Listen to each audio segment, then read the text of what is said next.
How are you? I'm good. How are I'm you? good. Nice to meet you. Nice to meet you. Thank you for taking the Miss, time. yes, yes, my pleasure. Thanks for having me. I should I call you Mr. Pitla? How Yep. many how many of us knuckleheads have you spoken with? You are number four. It's pretty good. Yeah, I'm working on number five. Yeah, That's it's pretty good. crazy. That's pretty good. I didn't mean it for it to happen. It just kind of did.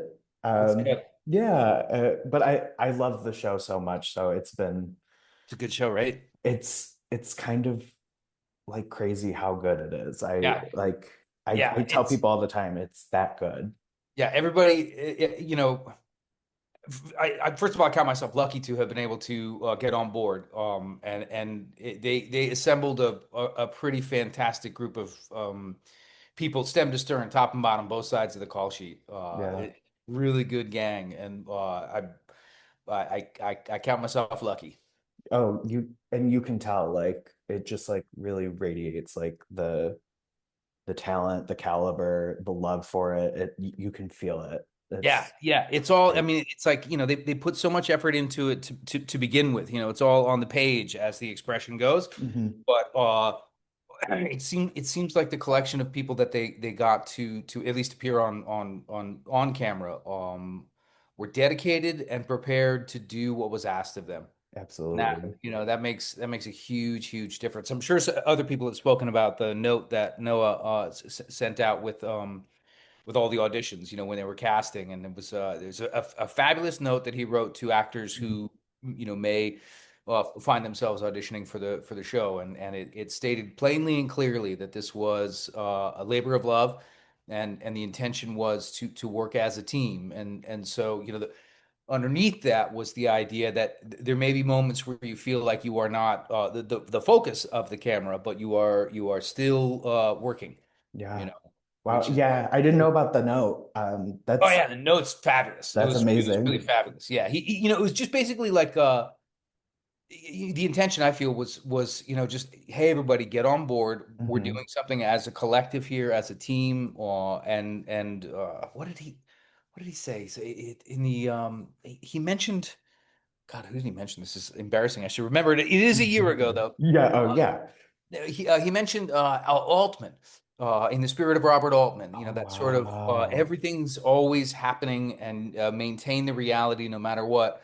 Even if you were four rooms away, you're still in character. Oh my And gosh, I love that. yeah, it really kind of set a tone, I think, for people going Yeah. in. And Oh, then once you get there, it's just spectacular. The set that they built is so good that it really feels like you are in a yeah. hospital, and that changes the vibe, man. I You know, bet. I bet. yeah, I, um, gosh, yeah. I appreciate the commitment to the realism. I I imagine that's hard. Like my first question actually was yeah, like, um, it's a heavy and complicated arc you get, and yeah, like I imagine it's a lot to undertake, but it's a short amount of time in which that unfolds. right. I was wondering, like, how do you approach that character differently given the condensed scope of it? And So, yeah, I mean, a great question. I think part of it technically, I mean, I'm going to go long here, but part of it okay. technically, in my opinion, has to do with the fact that we are spending most of our lives, in one way or another, preparing for the end of our lives, and the end of our parents' lives, and the end of our friends' lives. And so a lot of this goes into psychoanalytical stuff my old man was into, it still is into. The staving off that fear of death is the foundation for a lot of human behavior. He suggests, or the book from which he taught suggests, and so to prepare for something like what Jeremy and his sister are going through is not that hard because it's human. You know what I mean? Like we all go through this. We're all worried about our folks getting old. We're all worried about our folks passing on, and that inevitably happens. So it wasn't impossible to find the stuff in my own life that I was able to apply to the character. Um, But in the moment, it's such a weird business that we have. You drive to work, you deal with traffic, you got to make sure you eat enough. You say hello to everybody and try to be easy to work with. You go, you sit in a chair, they make your face look nicer, they fix your hair up, and so forth. And then all of a sudden, and it's all very friendly and engaged. And then you go into the hot zone, and you're in the hot zone. Mhm. And that's when, just being prepared, I think, pays off. And also the style of, I'll say filmmaking, but television making. Um, a lot of it comes from the top down. And Noah set a tone that was reverent to everyone's experience. He's an actor, he understands the actor's experience. And so he was certain to make sure that the experience of all the actors, but particularly the guest actors who had the limited time frame, like you mentioned, were given deference to be in the place they needed to be to perform what they needed to perform. And the directors that I worked with, Amanda Marsalis and Damian Marcano, they were also very deferential, and they made us comfortable. And then you got to go do your job, Yeah. which is your job, Yeah. which you're lucky to have, Yeah. which you're Right. glad to have, man. When we started the show, we were the only show on the Warner Brothers lot. Yeah. Ooh. Oh, That's a gosh. different story. Yeah. Um, well, it kind of a good segue to what I was going to ask next, because your storyline kicks off bright and early at 8 a.m. Right? And I found myself thinking a lot throughout the show, but especially like with your storyline, like this is so much to deal with before like 10 8. Like this is so much to deal with, like Right. right off the bat. So Right. like I was wondering, like as an actor, like that's a lot to have to deal with and maintain. So like could you talk about having to just jump right into this anguished state and maintaining that in a way that Yeah. felt like healthy and productive? I mean, so yeah, and I think that there's some advantages for the actor, that there is that incongruity in terms of the dynamic energetically. You know what I mean? You're just waking up, you're getting your coffee, and all of a sudden your dad's Yeah. on his deathbed, and the actual, or the imagined actual experience of that is shocking, but it's also something, the Madison's character, the father, has been old for a while, and so it's not completely unexpected. And I think there's an aspect that I can't speak for the entire world, but at least, in America, when someone is in their 50s, as I am, and they have parents who are aged, you spend time, occasionally thinking about what that's going to be like, and then it's suddenly there, and so you kind of just dive in because Yeah. you're dealing with it, and within the context of our storyline, I had the advantage, if you will, of Jeremy, the character that I was playing, not being completely opposed to the natural progression of things. Rebecca Tilney's character had stuff to work through that she was afraid, her character was afraid, she wouldn't be able to get to. Thank goodness for Dr. Ravi. Mhm. So yeah, so I mean, it's incongruous, but that's life, Yeah. man. Like that's how you know what I mean. You like, one second you're gassing up the car, and the next second well, all hell has broken loose. Mhm. So that's and I think that's what's helpful. This is going to sound a little self-serving, but I think that's what's helpful about people's response to that storyline because it's recognizable, because Yeah. it's universal. The little bits that I read, in terms of people receiving those three episodes, I was actually really grateful because it appeared, at least in certain comment circles, that it was valuable to Yeah. folks who had experienced that or were approaching that experience. And that, I mean, again, I'm going long, but this is what Yeah. a conversation with me is like. Yeah. Um, that's the goal of this business. Yeah. That's the goal of storytelling. That's the whole fucking idea Mhm. with this, is to offer up an experience that is recognizable to humanity, and with any luck, have the audience's experience become transcendent, and they are able to recognize in the characters that they watch themselves. Yeah. So, and hopefully, expand Hmm. uh, as a consequence of that. That's the goal, Yeah. anyway. That's at least that's what us dramatic actors like to think. Yeah. The comedy folks will be like, no, you just want to fucking make them laugh. Yeah. Yeah. No, I can honestly say like job well done though. Like that storyline. I joked that I was afraid to talk to you because I might cry. Like that storyline Good. Me too, knocked man. knocked me out. And Yeah. like in my own family, like my mom just lost her mom a couple of years ago, and like for me and my sister, it was your storyline was a little too real. Like we were like watching her deal with that and like realizing it ourselves. So it Right. definitely it Yeah. hit a very funny place, but I Yeah. loved it. And It was beautiful. and that's Noah, and that's Scott, and that's Mhm. and that's the creative team, and John and Joe. Well, that's the creative team behind this show, and I believe that that is the intention. Yeah. I know when I first read the audition scenes, um, which are mostly, well, no, there's a bit from all three episodes in which I appeared. My original take was that it was a real gift. And this is going to make me cry. Shit. Oh, It was a real gift to the people who lost folks during the height of the pandemic and when the hospitals were completely overrun. It was an opportunity for the people that didn't get a chance to say goodbye to their parents in person, to see somebody else say goodbye to their parents in person and have that experience, because that's how we process stuff.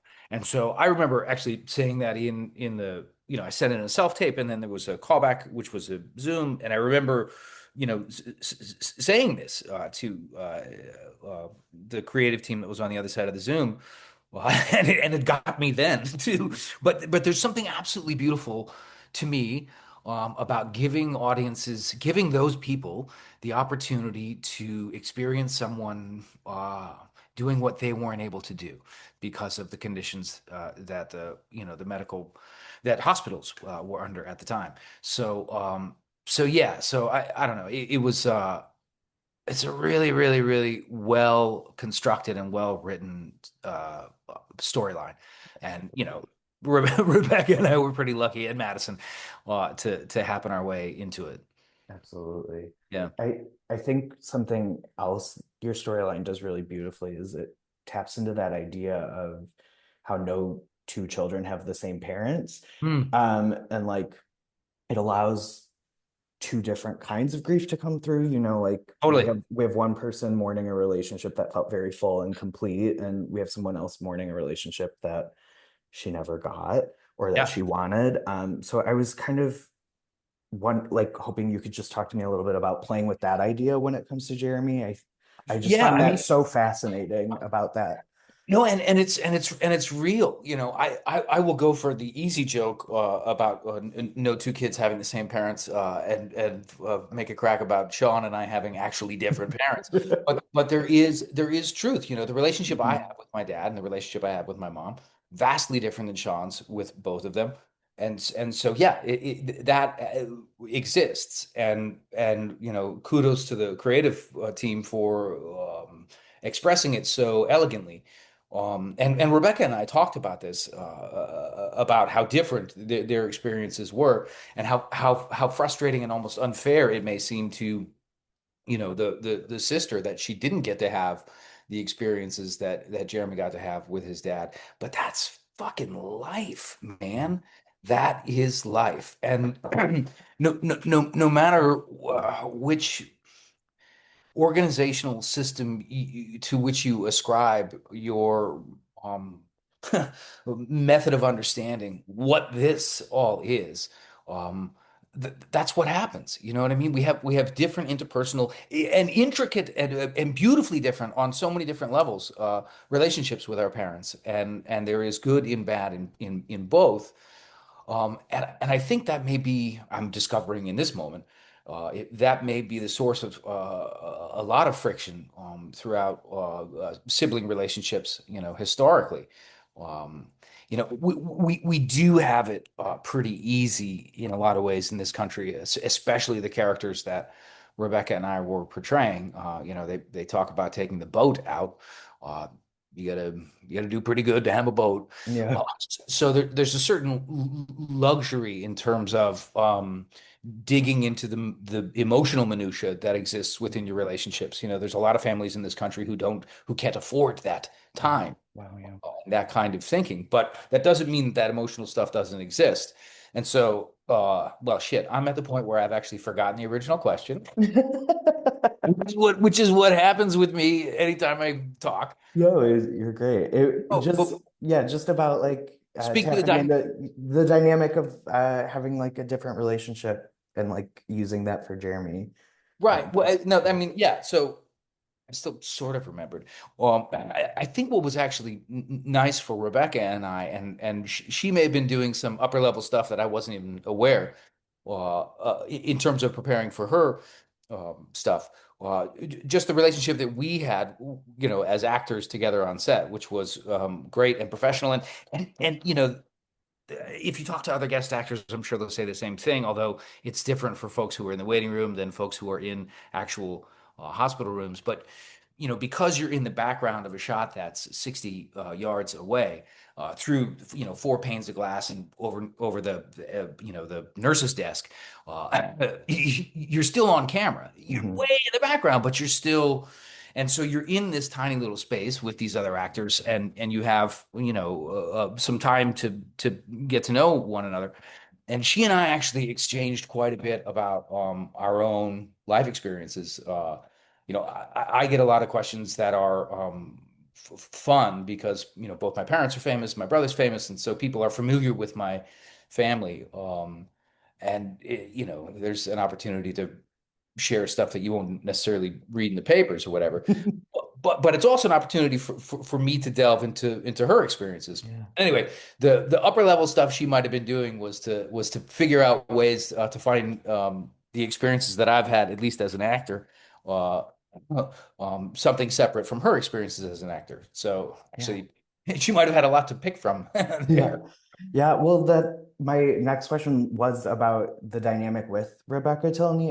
It's so thorough and so lived in. You can feel like this complicated love between them and them trying to navigate it. So Yeah. I was just wondering like what you kind of touched on it already, like sharing your personal stories, but I was wondering what it was like working out that dynamic with Rebecca, or if you just kind of came into it and like Well, kind of you did it know, more in the moment. yeah, I mean, so we're both professionals, and we've both been doing this Yes. for a while, and we had the good fortune of this of a lot of stuff being on the page, Yeah. already pretty clearly illustrated. And then, she's got a tremendous theater background, which Mhm. is really, really, really perfect for this style of show making, because the intention is for it to be as real as possible. And so you have to do the background work before, the backstory stuff before the camera's rolling. And so she, just as a professional, had done a ton of work before she got there, and I had done the work that I had done, and so we did start off from a decent, a point of being prepared.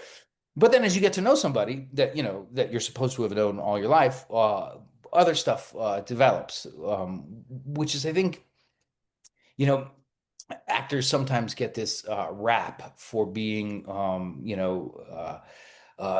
too emotional or too open or too whatever. And I think that's a function of having to be for the, to be able to access the vulnerability that is necessary to perform the stuff that we perform.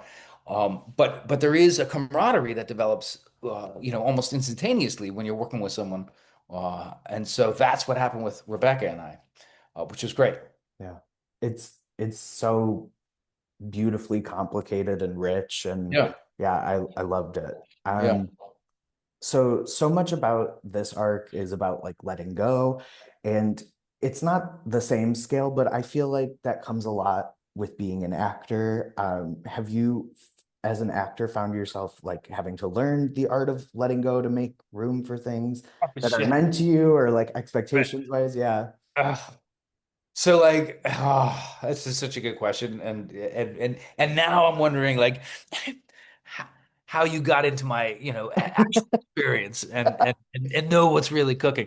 So yeah, I mean like part of so my dad taught for about 20 years Hmm. at Johns Hopkins University. He ran Hmm. the theater program there for 20 years and went through 20 years of students and plays with students and teaching youngsters who are interested in acting as potentially a career, and a variety of people who are just taking it as an elective. And then I came out to Baltimore and started helping them out a little bit in the aughts and through the teens, and the question that the young students, or the college students, so they're adults, young adults, would have for me, for my dad, and then he, for me, was about like how to how to get away with doing this for a living. And the old man's advice, is as is mine, is you have to be resilient. You have to be resilient, because by definition, you are not going to get everything that you want, and there is a ton of rejection throughout your life, and you have to put yourself in a position to where you don't, where you don't take the rejection personally, even though it is your person Yeah. that they're rejecting. Yeah. Well, and so I've had the good fortune of, whatever, 45 years of auditioning for parts that I didn't get. And you get used to it after a Hmm. while, which is good. But it's still great to get the Yeah. job. It's still great to get it. And so, uh, oh shit, I forgot the. Oh, just like learning the art of letting go and making room for Oh, right. things as an So, I actor. mean, it's now that I think about it, I was like, like I mentioned the number of years that I haven't been getting auditions, mentioned the rejection. The question is, am I letting go of this stuff? So as it applies to the characters in the show, like I think actually, I think that's part of why my dad would teach from a book, a very famous book in some circles from the 70s, called The Denial of Death. Mhm. And there, I mentioned it a little bit earlier about how much of our functionality in daily life is sort of predicated under layers by pushing away that the idea that we're all gonna die. Um, and so uh, I think I think for it's actually kind of magical how it happened. The fact that Noah was able to introduce the Ho'oponopono ideology into the story, which is, in a lot of ways, really the heart of the lesson for the Mhm. family. The Oh man, I forgot our last name for the for the for the for our family. Uh, is once you're okay with all of these things, saying I love you, saying I'm sorry, asking for forgiveness, and forgiving the person to whom you're saying goodbye. If you can do that stuff with yourself, it makes the letting go quite a bit easier. I think it's harder maybe in some ways to do it for yourself Yeah. deep down. Like we do hang on to stuff. Oh, yep. Yeah. I like to ask, I before COVID, I used to be a talent agent, so like I have a lot of sympathy Right on. for like the people doing the work and like going Right. out there. It's hard. So I wanted to ask, but my last Is that question. is Oh, that is that Jeannie's model on your arm there? oh, here. No, this is from Hades Town, the Oh, okay. musical Copy Hades Town. that. Yeah, yeah, yeah. Okay. Yeah. Um, yeah, that's my favorite musical. It's So great. It's thank great. you. Thank Yeah. you. Just my last question, if you're good on time still, is Oh yeah. I feel like we don't get, you kind of touched on it, but we don't get to see this complicated part of the end of life process in mainstream media. Like I feel like sometimes it gets romanticized a little bit. Like we see like it neat and tidy, but we Hmm. don't get to see like the difficult conversations and choices that Hmm. lead to that point. So I was just wondering, like, why do you think it's so important now to showcase that piece of it. Well, I mean, I know that's a loaded no, question no, no, no, no. But a listen, you're little asking bit. the right guy because I like to think about this kind of shit. Um, so there was a whole bunch of interesting there was a whole bunch of interesting and different material, artistic material, and music and literature and theater that came after the so-called Spanish flu in 1918, right? Mhm, Because the world had experienced a collective trauma, and add World War One in there as well. So, everybody is dealing with a lot of shit. And the way people deal with this shit, the way people get themselves to the place where they can let go is by processing what they've been through. At least this is what I think. I don't have a college education, but I think that's what goes on. And I don't know that a college education would make a difference. Uh, but we're in a similar time now, I think. For as much as current events and current culture would like to paint the experience of the coronavirus in a slightly different light than the 1918 pandemic. There are aspects of it that are identifiably similar. And so I think that we have all gone through a collective trauma mhm, as it pertains particularly to the character arc within the pit. Um, and I mentioned before, I loved the absolute specificity of Dr. Robbie flashing back to a period where he couldn't actually connect with the person he was having to say goodbye to. Um, because of the people that couldn't say goodbye to their own loved ones, of which there are, numerous folks. So we are all dealing with this shit that we just went through, and we're all dealing with a lot of serious stuff that there isn't enough bandwidth on the internet yeah, for us to cover. But you know what I mean, right? We're all yeah. like dealing with some stuff right now. Um, Certainly some more than others, but there is because of the interconnectivity and because of how much news is shared around the world. Like we're all dealing with some shit, man. It's going on, Yeah. and so I think that's where it's instrumental. Um, that's where theater, that's where film, that's where television, that's where music, that's where the arts come in to help us. Um, process the stuff that we're dealing with. And so, in a couple of different ways, I think people, as it pertains to the pit, I think people were desperate for some sense of normalcy. Mhm, And the way the show was released, I think, had helped contribute to that. In that it wasn't, the all at once. It's a weekly. We sort of had appointment yeah, streaming, if you will, yeah. and that creates community. Mhm, And community is how we work out the greater issues that we're dealing with now. yeah. So again, this is the same.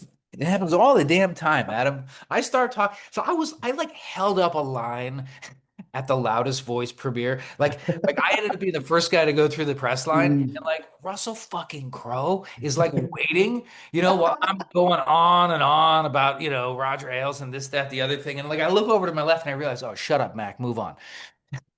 Oh no, I love it. I It's the same shit. Um, so like yeah, like we're all dealing with the collective trauma that exists in our lives because of the everyday onslaught of Mhm, absolutely horrific news throughout the world, which is served up to us 8 to 12 inches from our face on these machines that we have completely we are subsumed by these things. mhm, And we're addicted to them and we need to get more news and get more news. And um, it feels like there's not a ton that we can do to make a difference. And so for me as a lifelong storyteller, to be able to be part of a show that seems to have made some tiny difference in some people's lives by helping them process the grief that they inevitably experience, is really fucking lucky. Um, I'm also grateful that there are people who are more learned, more practiced, more developed, more determined, and more driven than I, who are doing the work to put people like me in the position to help express the work. There's still a great deal more work to be done, obviously, um, but this is how the community develops. And so, to go back to the original uh, thing. I think we have all. I think viewers in America, let's put it that way, and perhaps around the world, are desperate for something that makes them feel connected to one another. This show has happened to tap into a vein that appeals to people who are in the medical field, who are out of the medical field, who have been in a hospital, who have been out of a hospital, who go into a hospital and never come out, and so on. Like it's there the trauma and tragedy experienced by the people on this show is universal, right? And we're all going through it. And this show has done a fantastic job of combining the powers, the technological powers that we have now in terms of storytelling, um, and the sort of old-fashioned, if you will, rhythm of television Yeah, in its original form. And that is fab. That's why I think it's so it has been so successful. People want to see this stuff. absolutely. And you have a bunch of people in charge who really, really, really know what they're doing. Where does this all go? I don't know. Uh, Tune in for season two.